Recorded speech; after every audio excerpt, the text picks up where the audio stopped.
Hi, everyone. Welcome to Avenue Code Extraordinary Women in Tech podcast. I'm Juliana Julivera, and I have a very special guest with me today, a Senior Director of Program Management, Priya Udeshi. Hi, Priya. Hi, how are you? Good. I'm so happy to have you here with me. It's an honor to have you. So, for a start, could you please share some information about your background and how you started in tech? Absolutely. So first and foremost, thank you so much for giving me the opportunity to share my story and my voice and hopefully it can help somebody, maybe they're going through a similar journey that I have or maybe have experienced something similar. So just super happy to be here. So my journey. So, early in my early days, I always gravitated towards the maths and sciences, just in high school was kind of a math geek. Got an undergraduate degree in electrical engineering from my alma mater back in Boston. I was actually the first female engineer in my family and the only electrical engineer after my grandfather, which is something that I'm really proud about. But right after graduating, I moved into the space of, IT, started my career as a business systems analyst, project manager, primarily in financial services and the banking world. In the banking world, I would say I kind of worked my way through the ranks of traditional IT project, program, and portfolio management, led technology transformations, led IT strategic planning cycles, kind of that focus on aligning technology delivery to strategic objectives. Again, like I said, spent the majority of my career in financial services, then most recently led an enterprise technology PMO in the connected fitness space at Peloton, vastly different, two ends of the spectrum between the bank and Peloton. But my next move will be in the database industry, also leading a program in portfolio management capability for the tech ops organization at MongoDB. Oh, that's so amazing. And I can see that since you were young, you, you were amused of being in a very male-dominated areas. So, do you have any tactics have you used any tactics to ensure your voice was heard, is heard nowadays too? Yeah, it's funny. The first exposure that I got to that was honestly in college, right? So always being a math geek, in high school, grade school and high school, you don't really notice the ratio, right, in the room of boys versus girls. But, when I entered college, I chose my major of electrical engineering. So, that was my first exposure to it. I remember, this was back in the early 2000s. I remember a statistic being shared with me at the time that in the school of engineering, not just electrical engineering, but in the school of engineering, the women rate was 19% in the entire school. And in my graduating class of electrical engineers, I was one of 9 girls. So, definitely, a big disparity there. Fast forward into my growing career in technology and working specifically in the banking world, I definitely got more exposure to that, realization that that was going to be the case. I think personally for me, one thing that helped, especially in my early years, was honestly not to place so much emphasis on it. This was before there were concerted efforts towards, diversity, equity, and inclusion and culture. And I personally just never really used it as a reason to be heard. I acted almost purposefully naive to the fact that I looked different from everyone else, right? Like I looked at myself as an equal. And I think only once you can start looking at yourself as an equal, that's when you're going to get others to look at you like an equal. And I think just owning my experience and my credibility and really using that to speak my truth and speak my voice is what really helped. And I actually remember in my, middle management days, I worked for a bank. It was a pretty small bank. So I had a lot of opportunities to sit around the boardroom and meet with, board of directors, senior executive leadership. And when I look around that table, I was most certainly the most diverse thing that, that sat around the table. And I had, all the minority cards in my fold. I was a daughter of immigrant parents. I was a woman. I was probably younger than most of the folks in the room. But, when I'd look around that table, I would remind myself that there is no one path to success, right? And just because they may have had more years of experience or maybe more available opportunities than I may have had, that their success and their experience doesn't negate mine. And there is an absolute value of my value, and it has nothing to do with the next person. It's not comparative. And I think just understanding that there is enough success for everyone at the table really shifts your thinking and your outlook into, how do you obtain that growth and just not lean into that challenge that we as women face. Well, that's impressive. And I agree 100% because when you value yourself, it's like other people also value. They know that you have value. So it have to start in the inside. And I like that you mentioned cultures. So have you seen organizations focus on culture evolve over the years? And what's the impact that it had on your professional career? Yeah, I've seen a tremendous positive shift in the way that we think about diversity and the impact on culture. When I say in my early years, I was purposefully naive, it's because I had to be, right? Like I didn't have, an outlet to discuss these disparities as a woman of color. I mean, there were no DEI efforts, there were no platforms to acknowledge the disparities, these disparities that we're talking about. And I had to do I did what I had to do to obtain the level of success that I aspired for. But even in my time, because I did spend the majority of my career in the banking world, I saw that shift happen, and I was actually very pleasantly surprised. The bank specifically that I worked for in the more recent years, the culture looked vastly different than when I had started. I think in the more recent years, the organization did acknowledge the fact that, being a one demographic or a two demographic organization were over, right? And if they wanted to remain competitive and current, there was going to have to be a shift in the way, they attain and retain top talent. I think now we are seeing organizations, introducing employee resource groups, DEI offices, culture management offices, and these have really had a tremendous positive impact in addressing and solving for a lot of these disparities that we as women, and specifically women of color, face. I will say, obviously, we have a long way to go, but the conversations, the tricky topics are being discussed, and I think that part is huge. Yeah, I see that we are kind of breaking some walls. We achieved a lot of things. I say that because I'm a computer science engineer, and in my classes, I've had a few girls too, like 5 girls, and another 40 or 50 boys. And yeah, and it's growing actually. The number of girls in classes of engineering is growing. That's really good to see. And I can see also too that we still need to keep us engaged and keep our passion in technology, because some of the girls sometimes give up because they don't think that's the area for them. And I can see the passion in you. You have a passion for success and you also motivate your team. Can you share your strategies for keeping your team on track and inspired? Yeah, I first became a people manager, I want to say about 10 years ago. And the one thing that I learned very quickly is that groupthink ain't going to get you far, right? Leaders should not want to foster a team culture that is fully consensus based or based on conformity. And I think at one point in my career, I did have a manager like that. It was very, my way or the highway, and didn't feel like my peers and I were allowed to have our own intellectual creativity. And I will say, sidebar, if anybody feels like that or that they're in that kind of situation, might be time to make some changes, which is exactly what I did when it happened to me. But when I think about creating high performing teams and leveraging DEI to do that, and how do we, what are those strategies to keep the team inspired? I think leaders absolutely should have a clear vision and articulate that vision frequently. But it's just as important, if not more, to ensure individual responsibility exists amongst team members to yield those best outcomes. And again, when I think of DEI, it's always been an important part of that because, like I said before, there is no one path to success, right? We've all taken different paths in our lives. Your experiences are different than my experiences, and diversity really is that. It's not just the color of our skin. It's bringing fresh perspectives, diverse perspectives, diverse skills to the table, and being inclusive of and embracing those areas of diversity. That's, to me, what's going to help yield the best outcomes and build those highly aware, high performing teams. Yeah, and when we talk about teams and thinking as a group, thinking as a team, we need different kind of thinking. We need the most diversity things are basically the best because we have different perspectives. We have different uh, lives there, realities.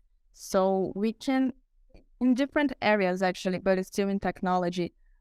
diversity can help us to develop ourselves and the project that we are working with.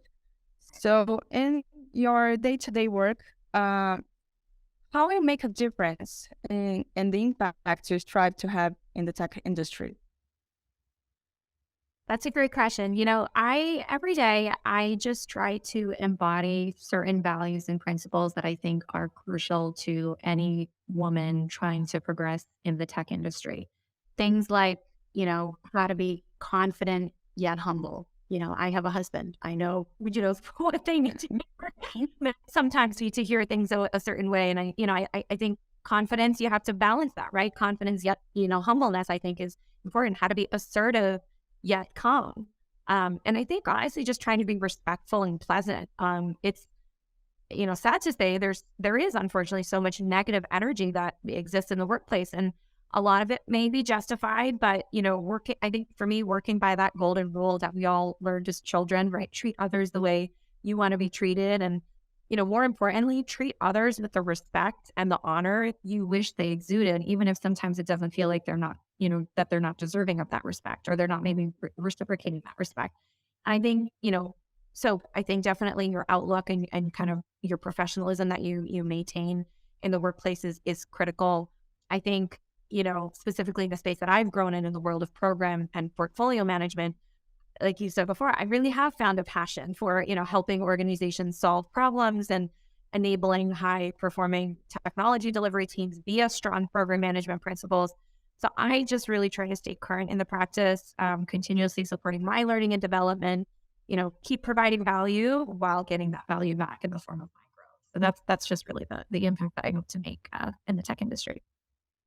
Yes, that's beautiful, and it's good to see someone with a very strong profile like yours saying about respect. And you are a respectful person. You are a great leader, and in your opinion, as a great leader as you are, how can support groups for women in tech impact the future of technology? Yeah, I think support groups for women in tech are so important to the future of technology. Like you said before, we are seeing the statistics and the numbers shift for the better. And that's a really empowering thing. And, specifically for me, being a woman of Indian descent, well, we do see, a much higher number of Indians working in tech jobs. The number of Indians, and that's too Indian women in leadership positions, is actually still relatively small. And I see that, I mean, it is growing again, but I think having groups like this where like-minded women can come together, regardless of, whether you're an experienced leader or an aspiring leader, the level of support and networking that happens at groups, like the support groups can tremendously bridge that gap, I think, of where you are in your career and where you want to be. So I think it's huge. And you have transitioned from a hands-on project manager to an exceptional leader. Can you discuss this transition and how you strive to create an inclusive team culture?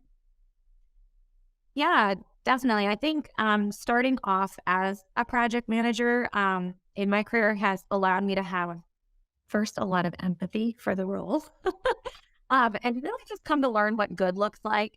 As in my early career as a project manager, I mean, I managed every type of project under the sun: systems development projects, infrastructure related projects, cloud migrations, business process transformations, and everything in between. And I think just learning this space has really allowed me to obtain that credibility and also grow as a leader. And I think, as a leader, you definitely don't need to know everything or every capability in your org like the back of your hand. It's important to have distributed leadership and that, individual responsibility and accountability that exists across the team. But you also don't want to be like so hands off that you have no idea what's going on. Leaders shouldn't be expected to know everything, but, leaders should know how to tap into the right skills on their team that are going to help help their organization, go down the right path. And I think that to me is what's really differentiated a manager or a leader from an exceptional one, is when, leaders aren't above asking for help or, and just acting like they know everything. Exceptional leaders will start, from that credible foundation and lean into those diverse perspectives, like we talked about earlier, to really bring their team to the next level. And, I always say to my team, I'm not just learning from my leaders and, those above me. I'm learning from my peers, my colleagues, and absolutely from my team. So I think also just being inclusive means creating a space of learning from one another and embracing those differences and supporting one another. And, I live by, whether it's in my personal relationships or my professional relationships, I think it's always been important to me to be in an environment that is supportive of each other, because otherwise we're not going to grow to our fullest potential, both, individually and at the team level. Yeah, I love this idea of having a space where you can learn all together, because I agree that even if you're a leader, you don't know everything. We are all continuous learning. That's part of being human, actually. We don't know everything of all the subjects. We are still learning with new generations, with other generations, all of them actually. And this study space and this team space that makes the difference for us to learn with each other. And being a good leader, I believe, is being humble enough to assume that we need to learn more, that you don't know everything. And still thinking about the topic of technology and now digital transformation. Digital transformation is prevalent in the industry right now. How can you see these developments and their importance for companies to adopt, particularly within your space of project, program, or portfolio management? Yeah, definitely. We talked earlier about sort of the transition or the transformation, I would say, about like traditional legacy PMOs to what we were seeing today in the form of more agile transformation offices or value delivery offices. And I think, in the world of PMO, like we've seen the transition really has occurred from being a very outputs focused measurement, right? Performance measurement, to an outcomes based or results driven sort of, kind of performance measurement area. And I think, that transformation is really incredible to see. I mean, PMOs are intended to support, this new way of technology and digital transformation. We're looking at new agile ways of working that are more effective and efficient, positioning the PPM, right, the project program portfolio management capabilities, as a value enabler and not as a stopgate or a policy checker or a paper pusher. And I know it's crucial to have some sense of program management structure in place if you don't want to yield, an unsustainable technology ecosystem. I mean, I've seen firsthand the implications of a poor PPM capability, in the form of technology sprawl, redundant systems, inefficiencies, maybe in how we resource work.